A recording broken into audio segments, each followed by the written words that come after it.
প্রযোজক ও অভিনেতা মনোয়ার হোসেন ডিপজল কিছুদিন আগেও দেশে পৃথক গিয়ে হিন্দি সিনেমা চালানোর বিপক্ষে ছিলেন।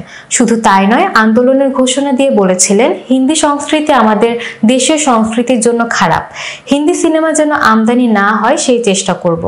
তবে মাস তিনেক না ঘুরতেই ভোল পাল্টালেন ডিপজল, অবস্থান নিলেন হিন্দি সিনেমার পক্ষে। জানালেন, হল বাঁচানোর জন্য হিন্দি সিনেমা দেশে আসলে অসুবিধা নেই। সম্প্রতি রাজধানীর নয়াপল্টনের একটি হোটেলে প্রদর্শক সমিতির বার্ষিক সাধারণ সভা ও সংগঠনের ওয়েবসাইট উদ্বোধন অনুষ্ঠানে এসব মতামত দেন ডিপজল। হিন্দি সিনেমার পক্ষে মত দিয়ে তিনি বলেন, আমি সবসময় আমাদের ইন্ডাস্ট্রির কথা চিন্তা করি।